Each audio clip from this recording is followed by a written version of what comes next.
Thank you very much. I think everyone can hear me. You may even be able to hear me if I didn't have the microphone, but as it's here, I'll use it. Normally keeps the AV people happy. Thanks for the opportunity to chat to you this morning. We've got a fairly intimate group, so I'll keep it relatively informal and low ceremony. My name's Steve Wood. I've been at Mastercard for 4 years, working on mobile payments across Europe. And today I'm hoping to give you a little bit of insight as to some trends that we see that are going on in the marketplace, a lot of which truthfully are self-evident, but it's sometimes nice to have them reinforced. And then a bit of insight as to some things that Mastercard are doing, particularly 3 or 4 innovations that we have in play at the moment that we think are going to change things in the near future. Those of you who attended the plenary yesterday with my colleague Christoph Zeneca will notice that there are some common themes here, and I think I might actually be reproducing one of the videos, but that keeps things lively, so it's worth reinforcing these messages. So a little anecdote that I quite like is Ed McLaughlin, who's our Chief Emerging Payments Officer, once told me that if he ever goes to a presentation, ever goes to a conference and has to demonstrate that people are buying phones again, he will shoot himself in the head. Because it's such a self-evident phenomenon that it's ridiculous to try and point it out. It's like saying people are using oxygen to breathe.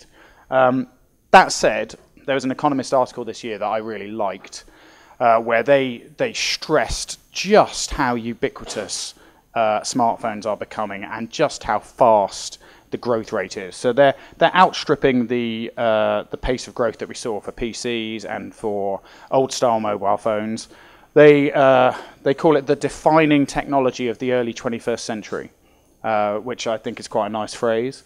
The FT around the same time had an article that tried to explain, what the world is like when everyone has a supercomputer in their pocket, where you've got this phenomenal digital brain, connectivity hub, identity guardian, powerful applications platform that people are carrying around without thinking about it, and how this will be truly transformational in a number of ways. And we're just at the beginning of that journey at the moment. We're a bit like when when electricity was invented and they didn't change the shape of the factory, they just replaced all the waterworks or the steamworks with an electrical machine, but kept the factory working the same way.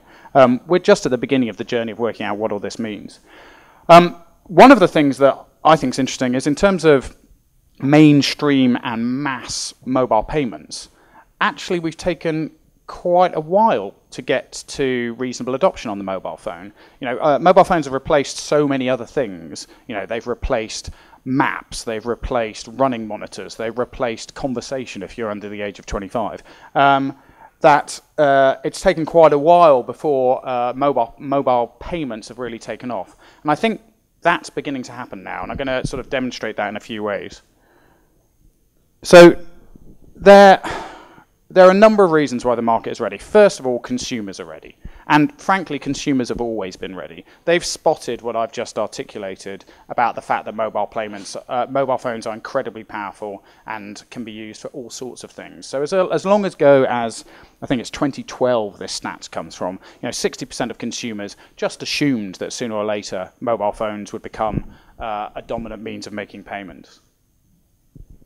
And in terms of using their phones, they're already using their phones to change the way that they shop. So, in 2014, the number of phones that were used somewhere during a shopping experience doubled.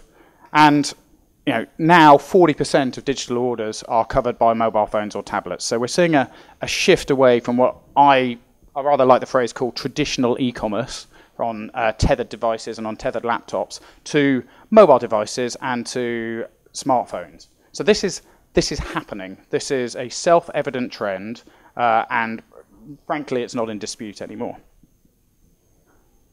Now, the other thing that's happened is acceptance, which is the payments industry term for places where you can use a payment method. The acceptance is there for mobile today for in-store payments. So rather brilliantly, people cleverer than me who worked in this industry before me built the foundations for mobile payments excuse me, on a technology that also works for card payments. So contactless payments, being able to tap your phone at the point of sale, which is the foundation for in-store mobile payments, is booming globally and throughout Europe.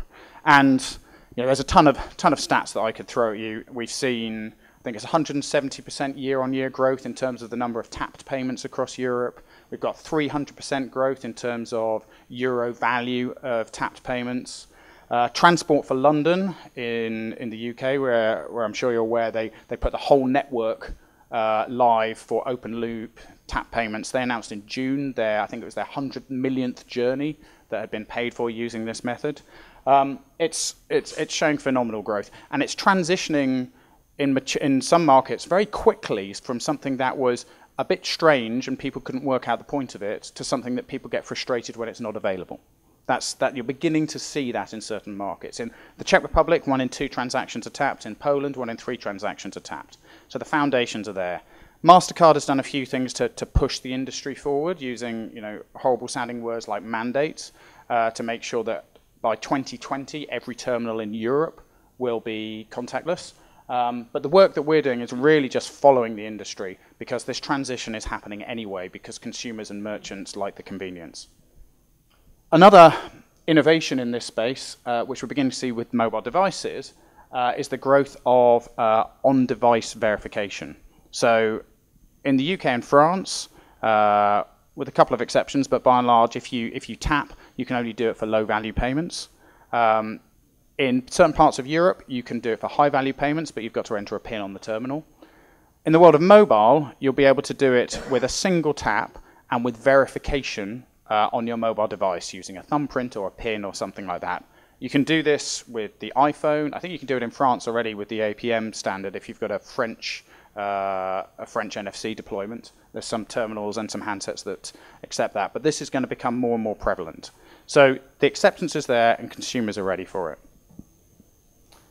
And then the final part of the puzzle is the services are coming. And the services are here. Now, when I kicked off this job 4 years ago, my equivalent slide was NFC handsets are coming. Look at all of these handsets that are actually going to support NFC, which was an important stepping stone. But now we not only have the handsets, but we actually have real live services operating at scale. And the poster child at the moment is without doubt the Apple Pay deployments. These have been transformational in terms of the market because of how they've done it and the way that it's elevated the conversation. They've launched in the US. They have, whatever it is, 60, 70 banks live in the US. I'd have to check the exact figure, but it's a significant number. In the UK, we've got 6 or 7 banking groups that have launched now. There's a number of things that are significant about this. Obviously, the iconic nature of the Apple brand supporting something like this is incredibly significant. But the way that they've deployed it with our support has also been very significant. So they're doing this in a slicker way than has happened before in terms of the consumer process for signing up and for using the technology. We've worked with them extensively on that, and getting to that draws on a lot of the projects, the 40+ commercial launches for NFC that we've had in Europe to get us to this point. So they're doing it in a slick way. They've also taken a very aggressive approach to scale. So as an example I often cite, in Europe, we've worked extensively with the mobile phone operators and will continue to do so. And in Poland, we're proud of the infrastructure we put in place with 2 telcos and I think, again, 9 banks at the moment. That's good. That's a path to scale. But what Apple did when they launched in the US, they launched with 3 brands, 3 payment schemes simultaneously, the 5 biggest banks in the country covering 80% of consumers. Totally different approach to scale than we've seen. Now, the reason they could do that is because they decided to work with Mastercard technology. So 2 things that are very important to note about Apple. Firstly, the acceptance, the actual payment that you're making, the contactless payment, is pure, normal Mastercard acceptance. So you don't need to make any changes to the terminal. Merchants haven't needed to upgrade their technology to support Apple Pay. It works with standard acceptance. And it's an endorsement of all the stuff that I talked about before in terms of building that contactless acceptance. Secondly, the infrastructure that Mastercard has built to power this at scale is generic and will apply to other services as well as Apple, and will allow us to make a big leap forward in terms of the scale that we can bring to digital payments. And I'll tell you a little bit about what that is in a minute. So all of these things are combining to change the way that users, consumers shop, and that retailers engage with their shoppers. And there's a whole bunch of new use cases, I guess. It's probably not what retailers would call them, but it's probably what I would call them. Different ways of shopping that consumers are indulging in at the moment. And some of them are designed by the shops, some of them are designed by consumers, some of them are designed by application developers. So things such as clicking and then collecting when you buy online and collect from the shop, the idea of showrooming when you look in-store but then buy online, the idea of reverse showrooming when you look online and then go somewhere that you can buy it in the real world.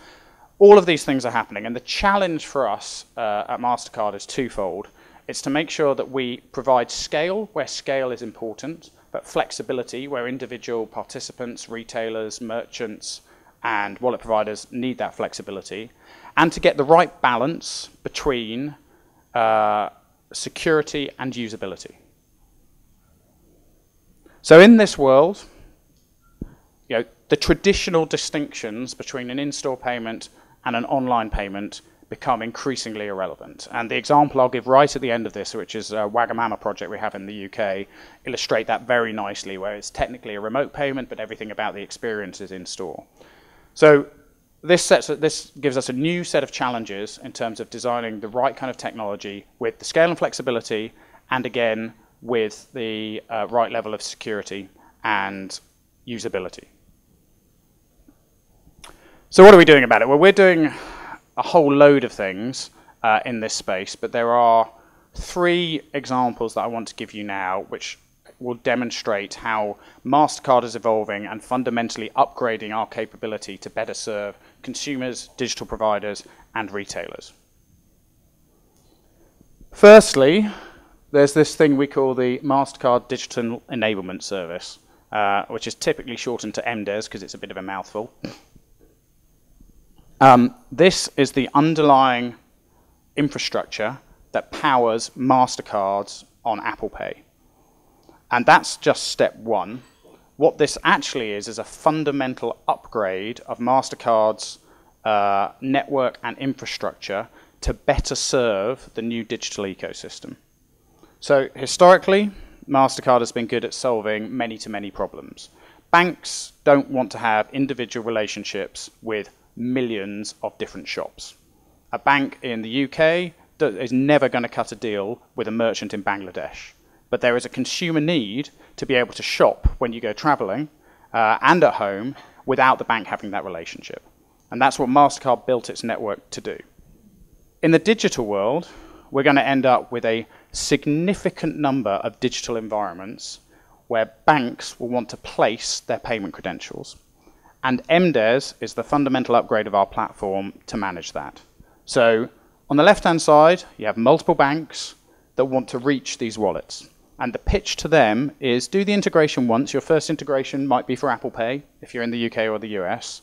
But then with a small amount of work, you'll be able to integrate other wallets. And we've already announced that we're working with Samsung Pay. We're working with Android Pay. They've announced their launch in the US. And we'll also be powering some of our own services, our HCE services, and our online solutions as well using this technology. And because of the beautiful power of the network, the attraction goes the other way as well. So if you're a wallet, if you hook up into this network, you get access to lots and lots of banks. So this is the vision for what we're doing with MDES. It's not a tactical solution just to support Apple Pay, much as we're very proud of what we've done there and think it really is a game changer. It's a fundamental upgrade of our network to support multiple digital environments. It works through tokenization. This is an educated audience, so I won't tell you what tokenization is again, but essentially it means creating a secondary PAN that is context specific and putting it somewhere where it uniquely resides. What MDES does is it provisions Mastercard generated tokens to those interesting digital environments. So when a consumer requests their card to be provisioned to Apple Pay, the issuer tells us that they want that to happen, the bank tells us they want that to happen, we then create the token, perform the technically demanding, but in many business senses uninteresting work of provisioning it to the handset, and then we manage all of the transactional processes associated with that. And that brings value to the bank because they can get access easily in a very secure way, and it brings access to the digital wallet providers because we provide that connectivity for the banks. Now that's the technical solution, and we announced last week a new framework called our Digital Express framework, which is the commercial equivalent. So MDES is the technical platform that manages this. Our Digital Express program is an extension to how the Mastercard franchise works to simplify the contractual nature of deploying digital wallets.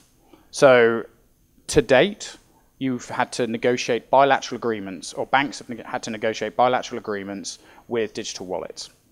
That will still happen in some cases, and we do not wish to prevent it.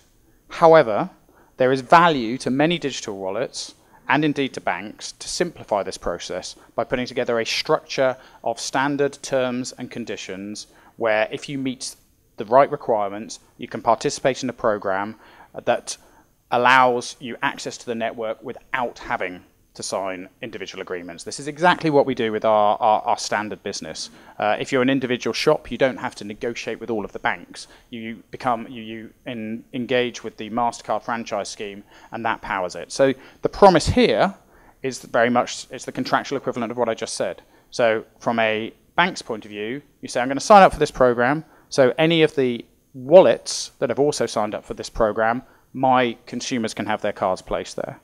And flip side, if a wallet provider, a digital wallet, signs up for this, we say, okay, any of the banks that have also met these franchise criteria, their consumers can go in your wallets. So it's early days. This has just been announced. It's currently only active in the US. Samsung and Android have both agreed to be part of this. So we have a lot of hope that it will grow. As the number of wallet providers explodes, in the world of Internet of Things and things such as that, we think this franchise model is going to have a lot of power.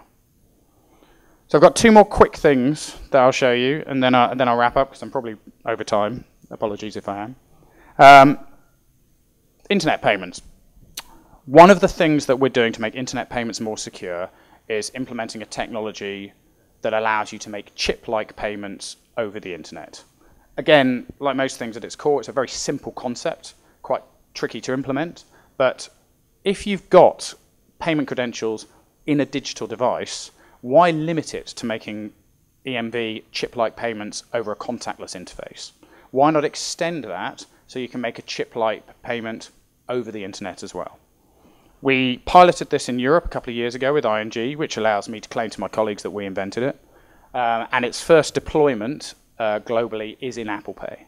But we've defined the standards for this. It's a generic capability, and we're expecting it to roll out in other services, both our own services, such as Masterpass, and third-party wallets. So it's upgrading the experience from being one that is not chip-based to one that has chip-type cryptography, which makes the experience more secure.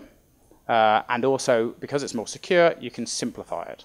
So it's good for the consumer in terms of having simplified checkout that involves PIN rather than a more complex procedure. And the final thing I'll talk about is Masterpass, which is also a network play. You'll see a theme here. Masterpass is our attempt to simplify the online payment process and to reduce friction in online commerce. So the basic insight here is that shopping online can be quite painful with all of the card details that you need to implement, and at times not massively secure, although we've got better at that through implementation of secure code and things that we're doing with PCI. So although it's good enough, there's certainly room for improvement. What Masterpass is it's a network of connected wallets. So what it allows is it allows partners, typically but not always banks, to offer their consumers wallets. The consumer then can store their card details, their card credentials within that wallet. They can do that both for Mastercard and for other schemes. And then they can use those card credentials at any of the websites, any of the online merchants that have integrated with Mastercard Pass and put up the Masterpass button. Currently, we have about 250,000 websites that support this. It's live in 24 countries. We're getting the best traction in places like the UK, where we're working with things like Last Minute, and in Italy, where we're working with a number of the mobile phone operators and the transit providers to enable this service. And in the UK, one of the interesting implementations of this is something that we've done with some retailers, some food retailers. So this is a video that some of you might have seen yesterday, but this is to illustrate the flexibility that we have in this. So we've brought the scale to it where we think that the network will bring power to everyone, but we also have the flexibility for individual providers to tailor solutions that are appropriate for their needs. And this session is supposed to be about moving on to the user experience beyond the actual payment. So I'm going to finish with a video that shows a use case of how one of our partners is greatly improving their in-store experience using this technology.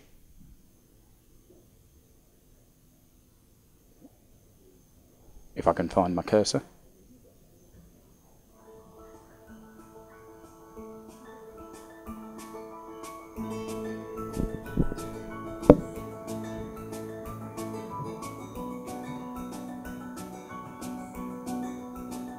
Wagamama is a pan-Asian concept inspired by Japanese ramen bars and Asian cuisine.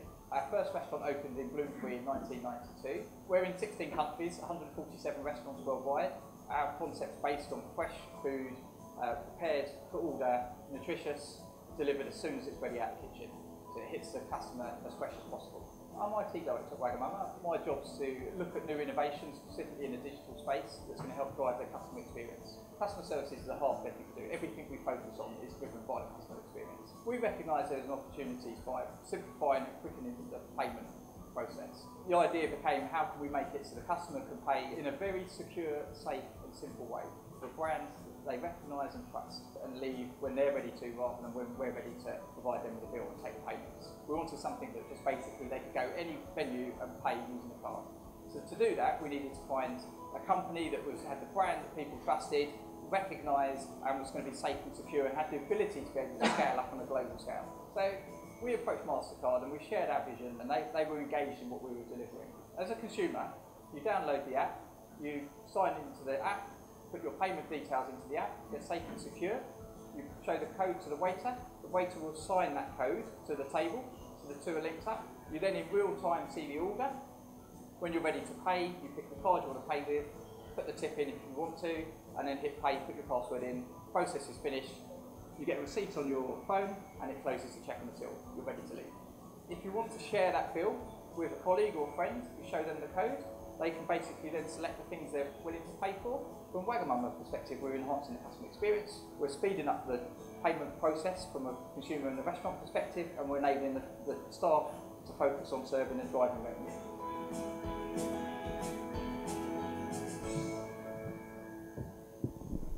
So it's a nice example that the insight started from the lose-lose experience where at the end of every meal, the average customer spent 11 minutes trying to pay, which is bad for the restaurant because they're not doing anything with the table and is annoying for the consumer.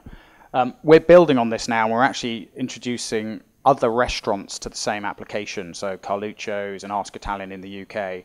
And again, everyone benefits from the network effect, because when the cards are in the wallet, having been enticed there through one of the retailers, they can be used in other environments, and that ultimately benefits everyone by making the process more frictionless. So I'm done.